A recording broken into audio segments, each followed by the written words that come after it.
As the Harvey Weinstein scandal continues to erupt, there's been an outpouring of allegations against powerful men, accused of committing similar abuses during their careers. The media, politics, the tech industry, and the art world are all having their own Weinstein-inspired moments of reckoning, although it's too early to say if there will be a sea change in behavior. Experiences shared via the Meto hashtag on social media have shown how widespread this kind of abuse of power is. Women around the world face UAL harassment at work every day. Women around the world face UAL harassment at work every day in Italy. However, media coverage of the Weinstein scandal has been predictably outrageous, focusing on actress Asia Argento's behavior. Instead of focusing on abuse and how to end it, we have been victim blaming. There has been no Weinstein effect here, and discussions around UAL harassment at work remain largely taboo. Of course, that's not to say Italy doesn't have a UAL harassment problem. We do. The only research on this topic is from 20,082,009, when the Italian National Statistics Institute Istat revealed that over 1 million women in Italy have been harassed or orally blackmailed at work. This number is huge, but the true figure is likely even larger. The Istat study said almost 99% of victims do not report such abuse to the police. Women stay silent for many reasons: concerned over proof, shame, fear of being treated badly, or not believed at all. In 2015, an Italian journalist published a book entitled Toglimi le mani di dosso, Get Your Hands Off Me, about her experience of UAL harassment in a national newsroom. She used a pseudonym, Olga Ricci, and anonymized the newspaper and identifying details. In the book, she described how her editor-in-chief promised her a contract, then began making advances, inviting her to dinner, before more explicit requests to spend the night in a hotel room with him, and finally blackmailing her. In the end, she lost her job. Harassment and Riccardo Sassuale. UAL blackmail: when a man takes advantage of a position of power over women who want to start or progress in their career, or are fearful of being fired, is pervasive in Italian media, Ricci told me. After her book was published, she received messages from other female journalists who tried to guess the identity of her harasser, suggesting editors and publishers who had behaved in similar ways. These stories have yet to come out. The lack of debate on workplace UAL harassment in Italy also means there's a lack of awareness of what it is. Ricci herself did not immediately realize what was happening to her. "I thought that my boss' behaviors were normal," she said. "He treated lots of women in the same way in the newsroom." She explained that harassment can be difficult to prove, as there may not be witnesses. Such behavior may also be minimized by other women. "We learn it as children.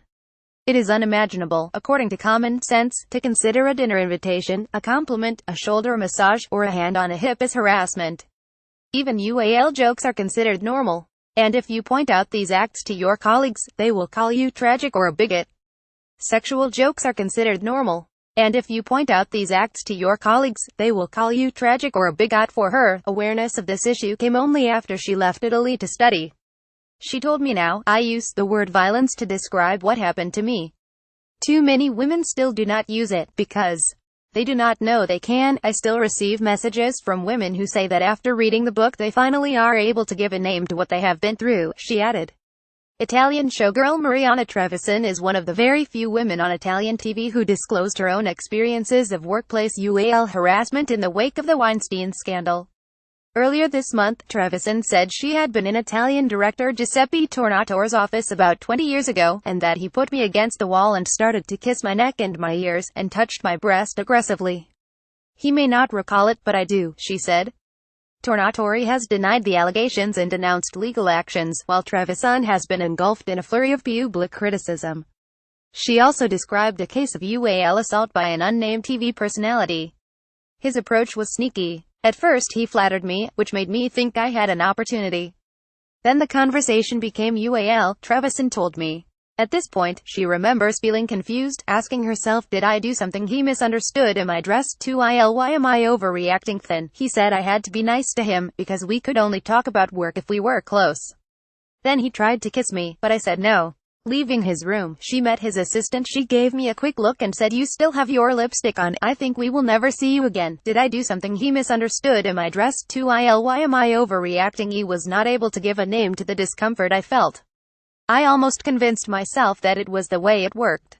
I felt that everyone around me was addicted to these behaviors, said Trevisan. But after Asia Argento came forward with her allegations against Weinstein, all the pain resurfaced, together with the anger that she had previously repressed. "I think there's a problem in our media. Newspapers and TV are showing no courage in talking about the implications of Weinstein case, Trevisan said. They talked a lot about Asia Argento and said almost nothing about our Weinsteins.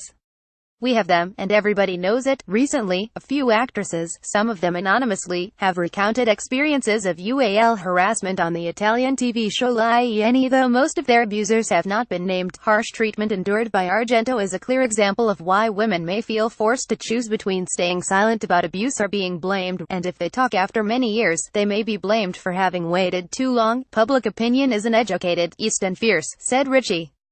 Those commentators who attacked Argento will never change their point of view if the debate in the media doesn't offer them new ones. When a boss invites you to dinner, talks to you about his private life or his problems, says how beautiful or attractive you are, when he kisses you, hugs you, touches you, he is abusing his power, she insists.